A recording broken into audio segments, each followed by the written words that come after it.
ॐ विष्णवे नमः। ॐ लक्ष्मीपतये नमः। ॐ नारायणाय नमः। ॐ वासुदेवाय नमः। ॐ हरये नमः। ॐ केशवाय नमः। ॐ माधवाय नमः। ॐ गोविन्दाय नमः। ॐ दामोदराय नमः। ॐ त्रिविक्रमाय नमः। ॐ पद्मनाभाय नमः। ॐ श्रीधराय नमः। ॐ हृषीकेशाय नमः। ॐ जनार्दनाय नमः। ॐ अच्युताय नमः। ॐ अनन्ताय नमः। ॐ पुरुषोत्तमाय नमः। ॐ आदिदेवाय नमः। ॐ देवकीनन्दनाय नमः। ॐ श्रीकृष्णाय नमः। ॐ मुकुन्दाय नमः। ॐ नरसिंहाय नमः। ॐ वामनाय नमः। ॐ रामाय नमः। ॐ श्रीरामाय नमः। ॐ बलभद्राय नमः। ॐ श्रीनिवासाय नमः। ॐ जगन्नाथाय नमः। ॐ गदाधराय नमः। ॐ गरुडध्वजाय नमः। ॐ चक्रपाणये नमः। ॐ सारङ्गपाणये नमः। ॐ पीताम्बराय नमः। ॐ वनमालिने नमः। ॐ यज्ञपुरुषाय नमः। ॐ यज्ञेश्वराय नमः। ॐ यज्ञभुक् नमः। ॐ यज्ञवाहनाय नमः। ॐ विश्वम्भराय नमः। ॐ विश्वरूपाय नमः। ॐ विश्वनाथाय नमः। ॐ विश्वात्मने नमः। ॐ सर्वेश्वराय नमः। ॐ सर्वात्मने नमः। ॐ सर्वव्यापिने नमः। ॐ सर्वज्ञाय नमः। ॐ सर्वशक्तिमते नमः। ॐ सर्वपालकाय नमः। ॐ शान्ताय नमः। ॐ शरण्याय नमः। ॐ करुणानिधये नमः। ॐ भक्तवत्सलाय नमः। ॐ दयानिधये नमः। ॐ अनघाय नमः। ॐ अव्ययाय नमः। ॐ अजाय नमः। ॐ निर्गुणाय नमः।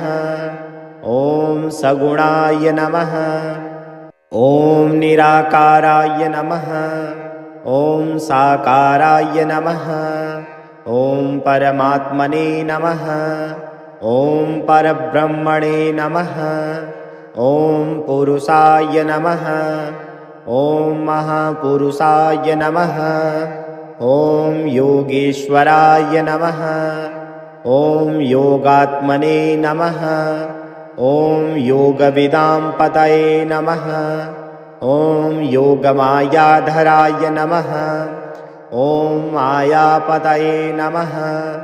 ॐ श्रीपतये नमः। ॐ लक्ष्मीवल्लभाय नमः। ॐ मधुसूदनाय नमः। ॐ कैटभासुरमर्दनाय नमः। ॐ कालनेमिनिघ्नाय नमः। ॐ दैत्यारये नमः। ॐ दानवेन्द्रविनाशनाय नमः। ॐ गजेन्द्रमोक्षकाय नमः। ॐ भूतभावनाय नमः। ॐ भूतात्मने नमः।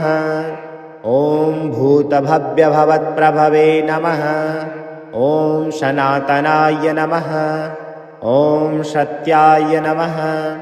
ॐ सत्यधर्मपरायणाय नमः। ॐ धर्माध्यक्षाय नमः। ॐ धर्मगुप्तये नमः।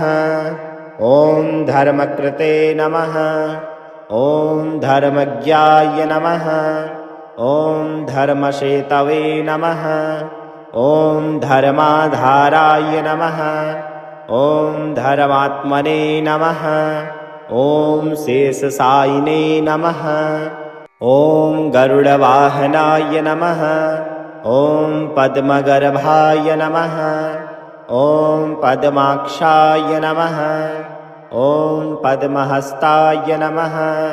ॐ पद्मनिभाय नमः। ॐ श्रीनिधये नमः। ॐ हरिप्रियाय नमः। ॐ अच्युताय नमः। ॐ अनिरुद्धाय नमः। ॐ प्रद्युम्नाय नमः। ॐ सङ्कर्षणाय नमः। ॐ त्रिलोकेशाय नमः। ॐ लोकनाथाय नमः। ॐ जगद्गुरवे नमः। ॐ जगदपदये नमः। ॐ परमेश्वराय नमः। ॐ श्रीहरये नमः। ॐ विष्णवे नमः। ॐ लक्ष्मीपतये नमः। ॐ नारायणाय नमः। ॐ वासुदेवाय नमः। ॐ हरये नमः। ॐ केशवाय नमः। ॐ माधवाय नमः। ॐ गोविन्दाय नमः। ॐ दामोदराय नमः। ॐ त्रिविक्रमाय नमः। ॐ पद्मनाभाय नमः। ॐ श्रीधराय नमः। ॐ ऋषिकेशाय नमः। ॐ जनार्दनाय नमः। ॐ अच्युताय नमः। ॐ अनन्ताय नमः। ॐ पुरुषोत्तमाय नमः। ॐ आदिदेवाय नमः। ॐ देवकीनन्दनाय नमः। ॐ श्रीकृष्णाय नमः। ॐ मुकुन्दाय नमः। ॐ नरसिंहाय नमः। ॐ वामनाय नमः। ॐ रामाय नमः। ॐ श्रीरामाय नमः। ॐ बलभद्राय नमः। ॐ श्रीनिवासाय नमः। ॐ जगन्नाथाय नमः। ॐ गदाधराय नमः। ॐ गरुडध्वजाय नमः। ॐ चक्रपाणये नमः। ॐ सारङ्गपाणये नमः। ॐ पीताम्बराय नमः। ॐ वनमालिने नमः। ॐ यज्ञपुरुषाय नमः। ॐ यज्ञेश्वराय नमः। ॐ यज्ञभुक् नमः। ॐ यज्ञवाहनाय नमः। ॐ विश्वम्भराय नमः। ॐ विश्वरूपाय नमः। ॐ विश्वनाथाय नमः। ॐ विश्वात्मने नमः। ॐ सर्वेश्वराय नमः। ॐ सर्वात्मने नमः। ॐ सर्वव्यापिने नमः। ॐ सर्वज्ञाय नमः। ॐ सर्वशक्तिमते नमः। ॐ सर्वपालकाय नमः। ॐ शान्ताय नमः। ॐ शरण्याय नमः। ॐ करुणानिधये नमः। ॐ भक्तवत्सलाय नमः। ॐ दयानिधये नमः। ॐ अनघाय नमः। ॐ अव्ययाय नमः। ॐ अजाय नमः। ॐ निर्गुणाय नमः। ॐ सगुणाय नमः। ॐ निराकाराय नमः। ॐ साकाराय नमः। ॐ परमात्मने नमः। ॐ परब्रह्मणे नमः।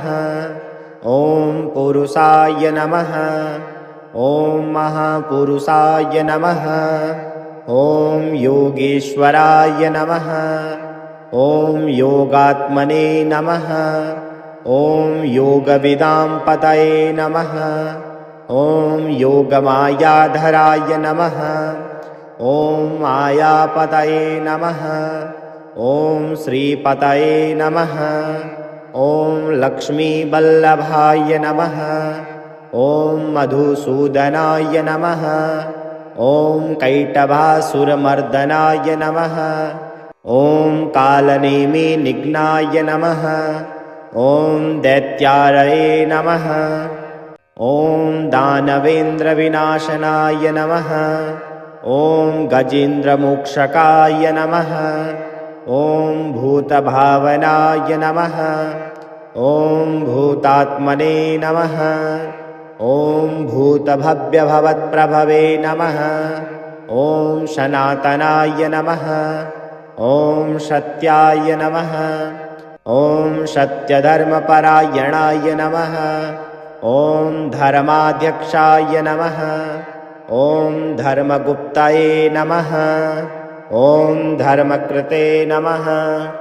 ॐ धर्मज्ञाय नमः। ॐ धर्मसेतवे नमः। ॐ धर्माधाराय नमः। ॐ धर्मात्मने नमः। ॐ शेषशायिने नमः। ॐ गरुडवाहनाय नमः। ॐ पद्मगर्भाय नमः।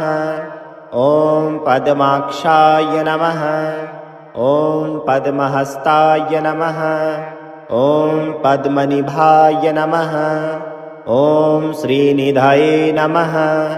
ॐ हरिप्रियाय नमः। ॐ अच्युताय नमः। ॐ अनिरुद्धाय नमः। ॐ प्रद्युम्नाय नमः।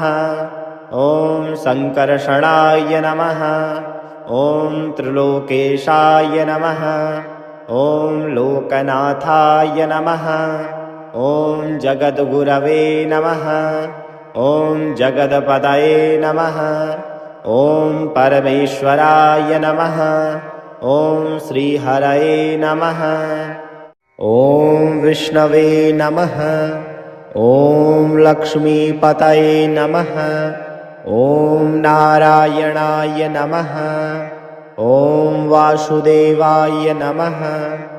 ॐ हरये नमः। ॐ केशवाय नमः। ॐ माधवाय नमः। ॐ गोविन्दाय नमः। ॐ दामोदराय नमः। ॐ त्रिविक्रमाय नमः।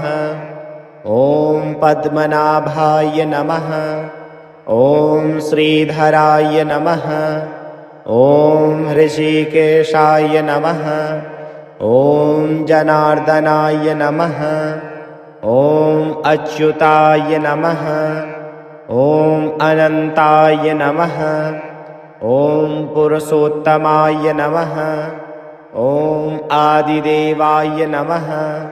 ॐ देवकीनन्दनाय नमः। ॐ श्रीकृष्णाय नमः। ॐ मुकुन्दाय नमः।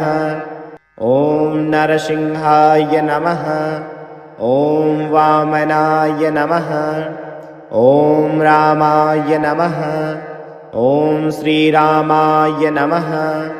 ॐ बलभद्राय नमः। ॐ श्रीनिवासाय नमः। ॐ जगन्नाथाय नमः। ॐ गदाधराय नमः। ॐ गरुडध्वजाय नमः। ॐ चक्रपाणये नमः। ॐ सारङ्गपाणये नमः। ॐ पीताम्बराय नमः। ॐ वनमालिने नमः। ॐ यज्ञपुरुषाय नमः। ॐ यज्ञेश्वराय नमः। ॐ यज्ञभुक् नमः। ॐ यज्ञवाहनाय नमः। ॐ विश्वम्भराय नमः। ॐ विश्वरूपाय नमः। ॐ विश्वनाथाय नमः। ॐ विश्वात्मने नमः। ॐ सर्वेश्वराय नमः। ॐ सर्वात्मने नमः। ॐ सर्वव्यापिने नमः। ॐ सर्वज्ञाय नमः। ॐ सर्वशक्तिमते नमः। ॐ सर्वपालकाय नमः। ॐ शान्ताय नमः। ॐ शरण्याय नमः। ॐ करुणानिधये नमः। ॐ भक्तवत्सलाय नमः। ॐ दयानिधये नमः।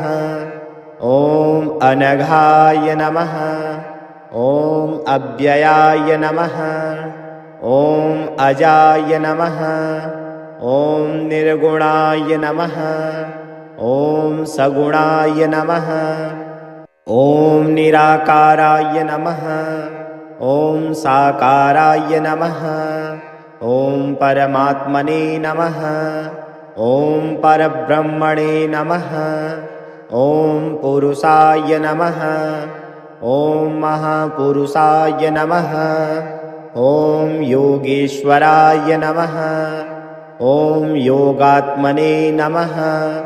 ॐ योगविदां पतये नमः। ॐ योगमायाधराय नमः। ॐ मायापतये नमः। ॐ श्रीपतये नमः। ॐ लक्ष्मीवल्लभाय नमः।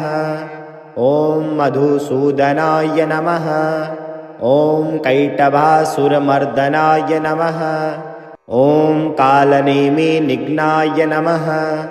ॐ दैत्यारये नमः। ॐ दानवेन्द्रविनाशनाय नमः। ॐ गजेन्द्रमोक्षकाय नमः। ॐ भूतभावनाय नमः। ॐ भूतात्मने नमः। ॐ भूतभव्यभवत्प्रभवे नमः। ॐ सनातनाय नमः। ॐ सत्याय नमः। ॐ सत्यधर्मपरायणाय नमः। ॐ धर्माध्यक्षाय नमः। ॐ धर्मगुप्तये नमः। ॐ धर्मकृते नमः। ॐ धर्मज्ञाय नमः। ॐ धर्मसेतवे नमः। ॐ धर्माधाराय नमः। ॐ धर्मात्मने नमः। ॐ शेषशायिने नमः। ॐ गरुडवाहनाय नमः। ॐ पद्मगर्भाय नमः। ॐ पद्माक्षाय नमः। ॐ पद्महस्ताय नमः। ॐ पद्मनिभाय नमः। ॐ श्रीनिधये नमः। ॐ हरिप्रियाय नमः। ॐ अच्युताय नमः। ॐ अनिरुद्धाय नमः। ॐ प्रद्युम्नाय नमः। ॐ सङ्कर्षणाय नमः। ॐ त्रिलोकेशाय नमः। ॐ लोकनाथाय नमः। ॐ जगद्गुरवे नमः। ॐ जगदपदये नमः। ॐ परमेश्वराय नमः। ॐ श्रीहरये नमः। ॐ विष्णवे नमः। ॐ लक्ष्मीपतये नमः। ॐ नारायणाय नमः। ॐ वासुदेवाय नमः। ॐ हरये नमः। ॐ केशवाय नमः। ॐ माधवाय नमः। ॐ गोविन्दाय नमः। ॐ दामोदराय नमः। ॐ त्रिविक्रमाय नमः। ॐ पद्मनाभाय नमः। ॐ श्रीधराय नमः। ॐ ऋषिकेशाय नमः। ॐ जनार्दनाय नमः। ॐ अच्युताय नमः। ॐ अनन्ताय नमः। ॐ पुरुषोत्तमाय नमः। ॐ आदिदेवाय नमः। ॐ देवकीनन्दनाय नमः। ॐ श्रीकृष्णाय नमः। ॐ मुकुन्दाय नमः। ॐ नरसिंहाय नमः। ॐ वामनाय नमः। ॐ रामाय नमः। ॐ श्रीरामाय नमः। ॐ बलभद्राय नमः। ॐ श्रीनिवासाय नमः। ॐ जगन्नाथाय नमः। ॐ गदाधराय नमः। ॐ गरुडध्वजाय नमः। ॐ चक्रपाणये नमः। ॐ सारङ्गपाणये नमः। ॐ पीताम्बराय नमः। ॐ वनमालिने नमः। ॐ यज्ञपुरुषाय नमः। ॐ यज्ञेश्वराय नमः। ॐ यज्ञभुक् नमः। ॐ यज्ञवाहनाय नमः। ॐ विश्वम्भराय नमः। ॐ विश्वरूपाय नमः। ॐ विश्वनाथाय नमः।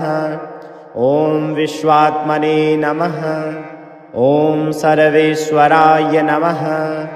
ॐ सर्वात्मने नमः। ॐ सर्वव्यापिने नमः। ॐ सर्वज्ञाय नमः। ॐ सर्वशक्तिमते नमः। ॐ सर्वपालकाय नमः। ॐ शान्ताय नमः। ॐ शरण्याय नमः। ॐ करुणानिधये नमः। ॐ भक्तवत्सलाय नमः। ॐ दयानिधये नमः। ॐ अनघाय नमः। ॐ अव्ययाय नमः। ॐ अजाय नमः। ॐ निर्गुणाय नमः। ॐ सगुणाय नमः। ॐ निराकाराय नमः। ॐ साकाराय नमः। ॐ परमात्मने नमः। ॐ परब्रह्मणे नमः। ॐ पुरुषाय नमः। ॐ महापुरुषाय नमः। ॐ योगेश्वराय नमः। ॐ योगात्मने नमः। ॐ योगविदां पतये नमः। ॐ योगमायाधराय नमः। ॐ मायापतये नमः। ॐ श्रीपतये नमः। ॐ लक्ष्मीवल्लभाय नमः। ॐ मधुसूदनाय नमः। ॐ कैटभासुरमर्दनाय नमः। ॐ कालनेमिनिघ्नाय नमः। ॐ दैत्यारये नमः। ॐ दानवेन्द्रविनाशनाय नमः। ॐ गजेन्द्रमोक्षकाय नमः। ॐ भूतभावनाय नमः। ॐ भूतात्मने नमः। ॐ भूतभव्यभवत्प्रभवे नमः। ॐ सनातनाय नमः। ॐ सत्याय नमः। ॐ सत्यधर्मपरायणाय नमः। ॐ धर्माध्यक्षाय नमः। ॐ धर्मगुप्तये नमः। ॐ धर्मकृते नमः। ॐ धर्मज्ञाय नमः।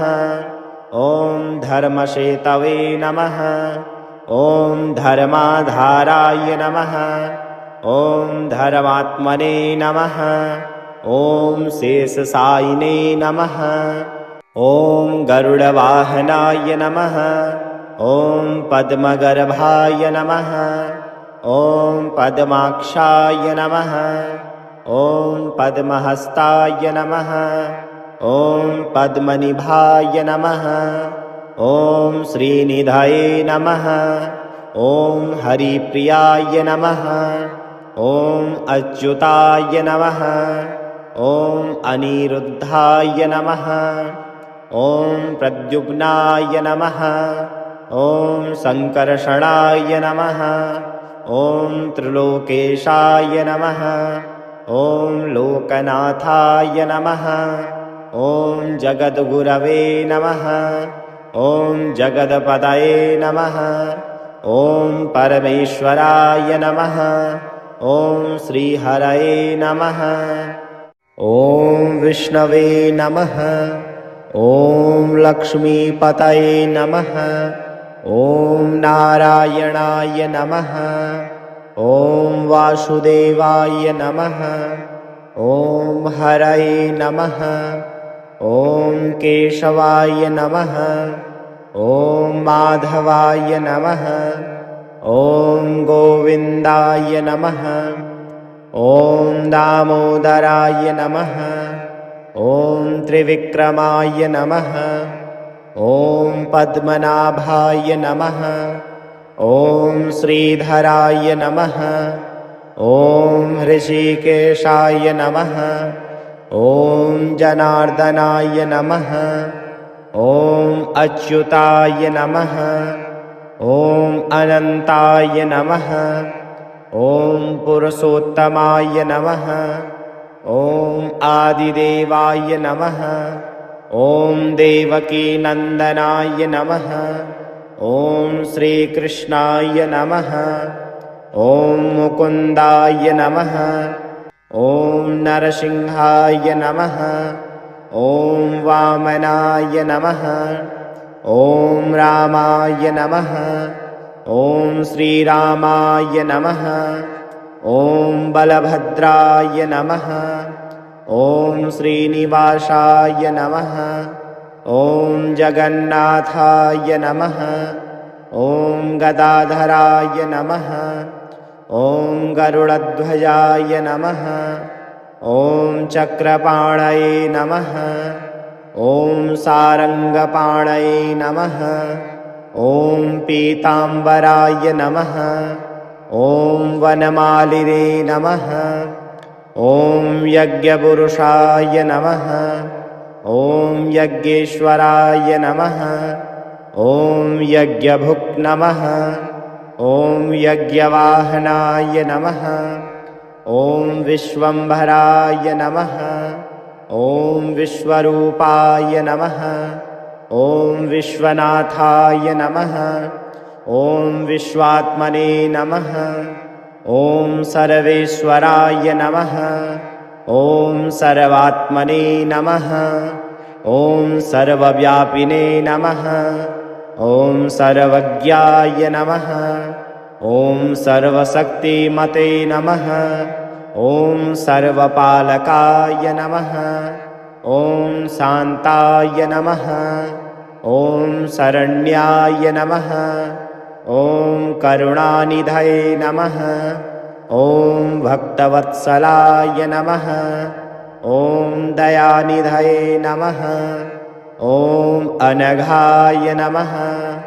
ॐ अव्ययाय नमः। ॐ अजाय नमः। ॐ निर्गुणाय नमः। ॐ सगुणाय नमः। ॐ निराकाराय नमः। ॐ साकाराय नमः। ॐ परमात्मने नमः। ॐ परब्रह्मणे नमः। ॐ पुरुषाय नमः। ॐ महापुरुषाय नमः। ॐ योगेश्वराय नमः। ॐ योगात्मने नमः। ॐ योगविदां पतये नमः। ॐ योगमायाधराय नमः। ॐ मायापतये नमः। ॐ श्रीपतये नमः। ॐ लक्ष्मीवल्लभाय नमः। ॐ मधुसूदनाय नमः। ॐ कैटभासुरमर्दनाय नमः। ॐ कालनेमिनिघ्नाय नमः। ॐ दैत्यारये नमः। ॐ दानवेन्द्रविनाशनाय नमः। ॐ गजेन्द्रमोक्षकाय नमः। ॐ भूतभावनाय नमः। ॐ भूतात्मने नमः। ॐ भूतभव्यभवत्प्रभवे नमः। ॐ सनातनाय नमः। ॐ सत्याय नमः। ॐ सत्यधर्मपरायणाय नमः। ॐ धर्माध्यक्षाय नमः। ॐ धर्मगुप्तये नमः। ॐ धर्मकृते नमः। ॐ धर्मज्ञाय नमः। ॐ धर्मसेतवे नमः। ॐ धर्माधाराय नमः। ॐ धर्मात्मने नमः। ॐ शेषशायिने नमः। ॐ गरुडवाहनाय नमः। ॐ पद्मगर्भाय नमः। ॐ पद्माक्षाय नमः। ॐ पद्महस्ताय नमः। ॐ पद्मनिभाय नमः। ॐ श्रीनिधये नमः। ॐ हरिप्रियाय नमः। ॐ अच्युताय नमः। ॐ अनिरुद्धाय नमः। ॐ प्रद्युम्नाय नमः। ॐ सङ्कर्षणाय नमः। ॐ त्रिलोकेशाय नमः। ॐ लोकनाथाय नमः। ॐ जगद्गुरवे नमः। ॐ जगदपदये नमः। ॐ परमेश्वराय नमः। ॐ श्रीहरये नमः।